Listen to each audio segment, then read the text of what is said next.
Hello guys नमस्ते अनि स्वागत छ तपाईहरुलाई मेरो नयाँ भिडियोमा। र आज हामी हिँडिसकेका छौं एउटा नयाँ यात्राको लागि र हाम्रो गन्तव्य रहेको छ नर्थ अन्नपूर्ण बेस क्याम्प। र अहिले यो एकदमै धेरै हाइपमा आएको ट्रेक हो, त्यही भएर हामी पनि जाँदै छौं। अब के हुँदैछ त्यहाँको च्यालेन्जेसहरु धेरै छ जस्तो लागिरहेको, त्यो एकदमै धेरै प्याकहरु सुत्न नमिल्ने, तर हेरौं के हुन्छ। र हाम्रो टिम छ 5 जनाको टिम। यहाँ टिकटक बन्दै छ।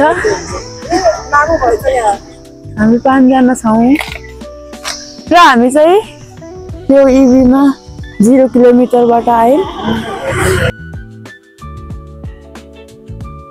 यो गाडीको भाडा चाहिँ 800 रहेको छ नारच्याङसम्म। तर यहाँको ड्राइभर दाइले चाहिँ अरु टिमलाई नभन्नु भन्नुभएको थियो, तर मैले ब्लगमै भनिदिए 800 पर पर्सन नारच्याङसम्म। त्यसपछिको म सबै भन्नेछु तपाईहरुलाई, फुल भिडियो हेर्नु होला। यता चाहिँ आजकलको ट्रेन्डिङ भिडियो चलिरहा।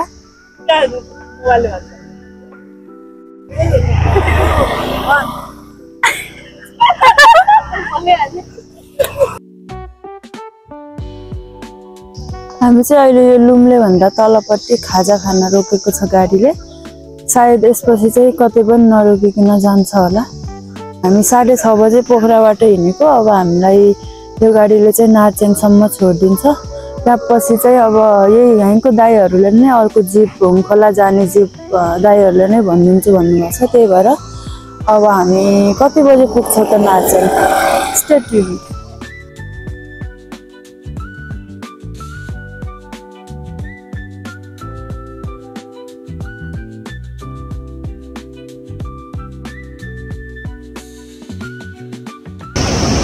तातो पनि आइसक्यौं र यो क्युट पपी पनि धेरै साथी भेटे यहाँ। र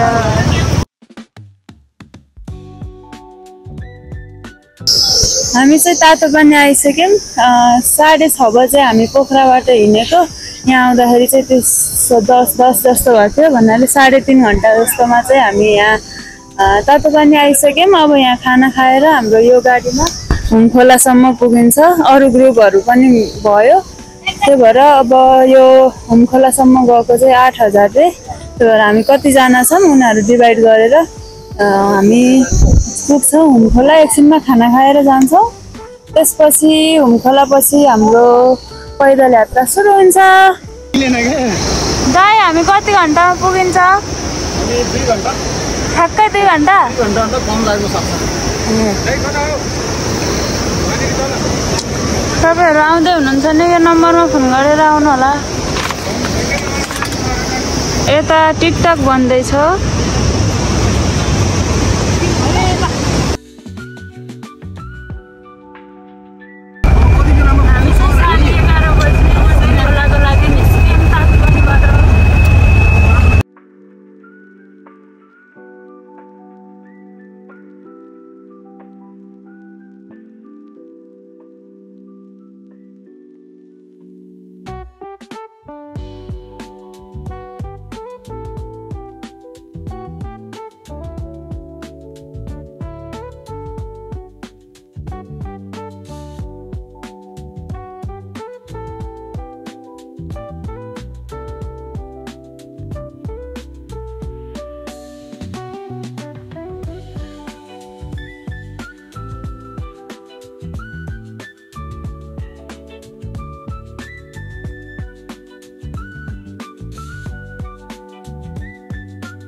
हामी चाहिँ हुमखोला आइसक्यौं।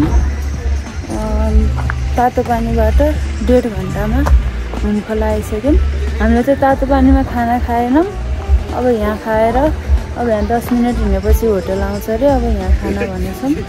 खाना खाएर त्यसपछि हामी लाग्छौं पैदल यात्रा।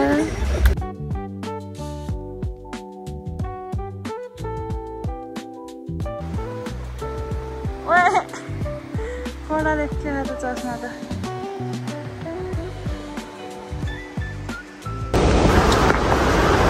हामी चाहिँ हुमखोलाबाट यात्रा सुरु गरियो र यहाँ चाहिँ चिकन खानाको 700 अनि भेज खानाको चाहिँ 500 यसको चाहिँ फर्स्ट प्लेट हो 1:55 चाहिँ हामीले हुमखोलाबाट आफ्नो यात्रा सुरु गऱ्यौँ। अब हामी रोकिने भनेको फुटफुटे झरनामा हो। त्यहाँ कति बजी पुगिन्छ त?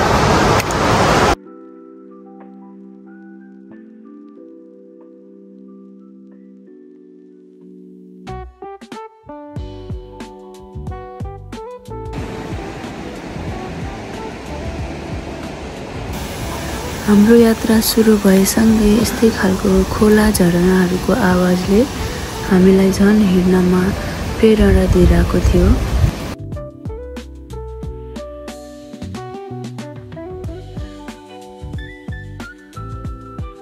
करिब 1 घण्टाको उकाली लागिसकेपछि हामी पुग्छौँ गुराँसे मेला र यहाँबाट अब हाम्रो मोबाइलको नेटवर्क पनि चल्दैन। त्यसपछि हामी फेरि ओह्रालो 20 मिनेट जतिको ओह्रालो लागिसकेपछि हामी आउँछौँ फुतफुते झरना, जुन चाहिँ यो ट्रेकको प्राइम लोकेसन पनि हो।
तिमीले भन्यो नि भनेपछि आफ्नै गाउँमा नि चिनेनन्।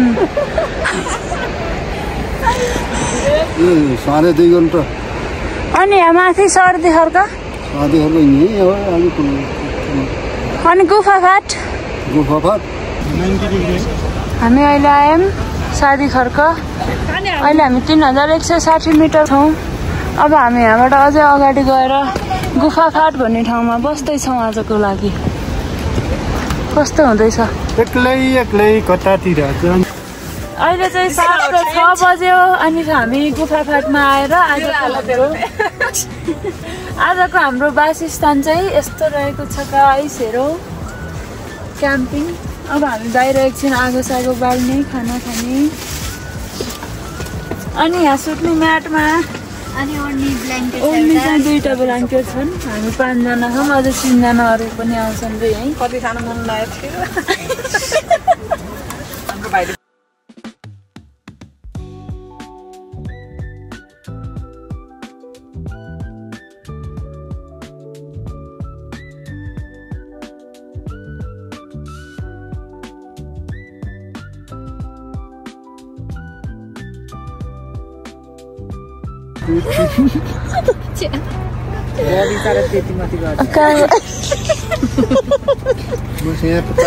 अब हामी तास खेल्दै हो। छोडिदियो होइन यति स्न्याप बनाउने खै तास के आयो ल देखा भाइ। राम्रो आयो ल खै के आयो देखा। रन भयो त खा। यहाँ यो आइदिएको भए डब्ल्यू हुन्छ कि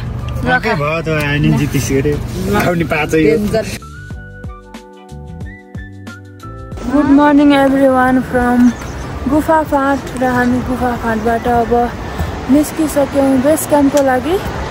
अहिले बिहानको 6:30 बजिसक्यो।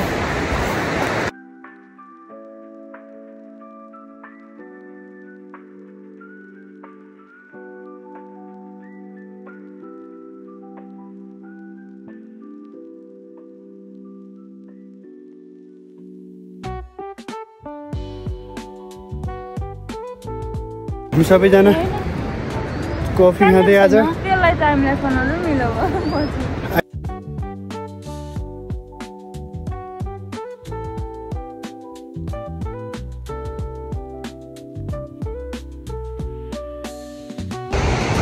हामी चाहिँ गुफा फाटबाट लगभग 1.5 घण्टामा चाहिँ आइसक्यौँ भुस्केट मेला।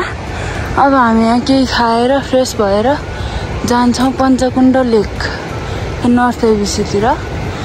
र हामीलाई सुरुमा गुफा फाटबाट हिँड्दाखेरि अलिअलि थकान महसुस भए पनि अलिकति माथि आएपछि यो हिमाल हेर्दै आएपछि चाहिँ थकान नै गायब भए जस्तो फिल भयो हामीलाई सबैजनालाई।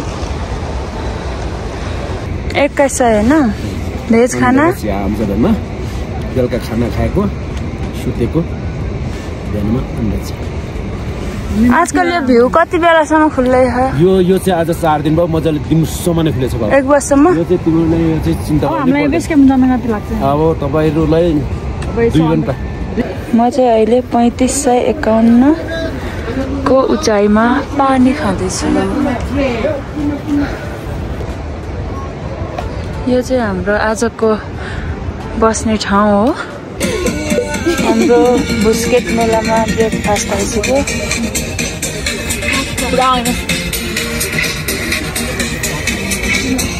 बल्ल भाइ हामी भुस्केट मेलाबाट अब हामी जाँदैछौँ नर्थ एबिसी बेस क्याम्पतिर। अब केटी मान्छे धेरै नक्कल भक्कल गरियो। 1 घण्टा 2 घण्टा हिँड्नु बिताइयो। अहिले 9:45 भयो र हामी यहाँबाट हिँड्यौँ। कति बेला पुग्नु छ? भ्यू चाहिँ अहिले एकदम क्लियर छ। हामी माथि जाँदासम्म नै क्लियर भइदियोस्।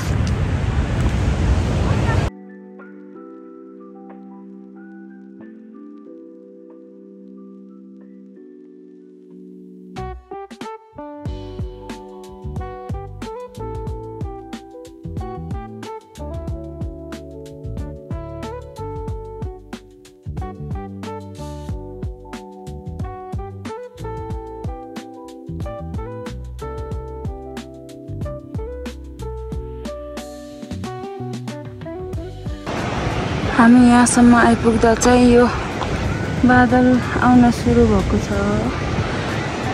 यो प्रभु यो नलागाइदियोस्।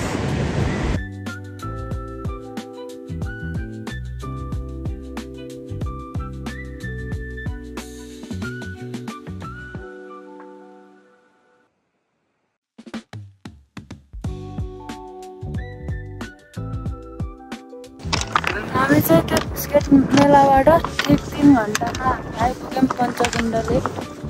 तर मलाई खै किन यो 3 घण्टाको बाटो एकदमै धेरै अत्यार राख्दो भयो। भोक लागेर हो कि के हो थाहा छैन।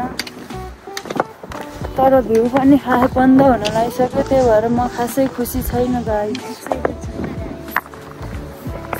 आइयो त्यही भयो मलाई झ्याउ लाग्यो अब त देखेर पनि।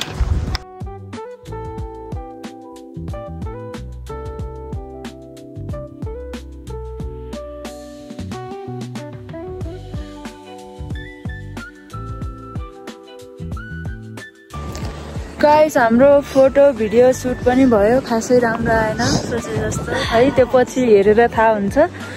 हावा आइरहेछ। म बोलेको सुन्ने कि नै त्यो पनि थाहा छैन मलाई। र हामी बेस क्याम्प गएनौँ। यहीँबाट फर्क्यौँ। अब हामी फेरि ब्याक टु के हो त्यो भुस्केट मेलामा जहाँ गएर आजको हाम्रो स्टे चाहिँ त्यहाँ हुनेछ। किनकि हामीले बिहान टेन्ट बुक गरेर आइसक्यौँ। त्यहाँ गएर हामी रेस्ट गरेर भोलि हामी सिधै पोखरा पुग्नेछौँ। धेरै काम छ हाम्रो।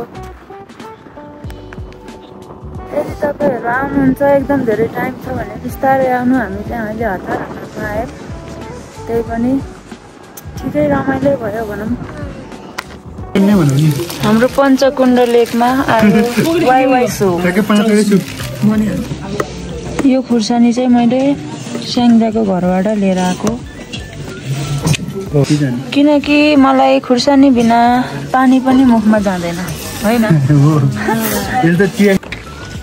अहिलेको 3 बज्यो हामी चाउचाउ खाएर अब यहाँ पञ्चकुण्ड लेकबाट झर्दैछौँ गाइस हामीले यो के हो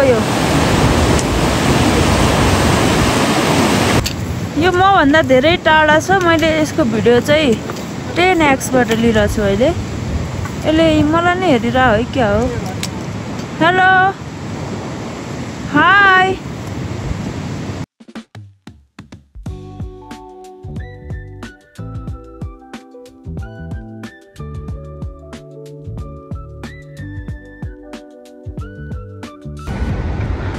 हामी नर्थ एबिसीबाट अहिले 1.5 घण्टामा फेरि ब्याक टु बुस्केट डाँडा मेला आइसक्यौँ खाली नामै कन्फ्युज हुन्छ यार अब आज चाहिँ हाम्रो बास यो टेन्टमा रहेको छ अलि सानो छ 5 जनालाई यो चाहिँ हाम्रो आजको वासस्थान हिजोको भन्दा कति धेरै राम्रो छ वाउ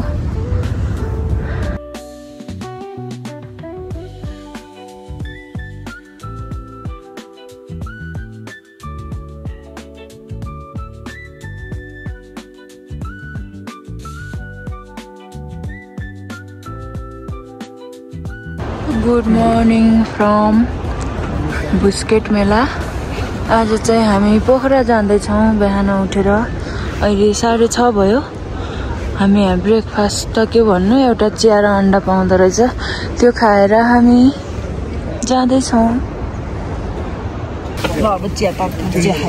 आज चाहिँ अन्डाको ठाउँमा बिस्कुट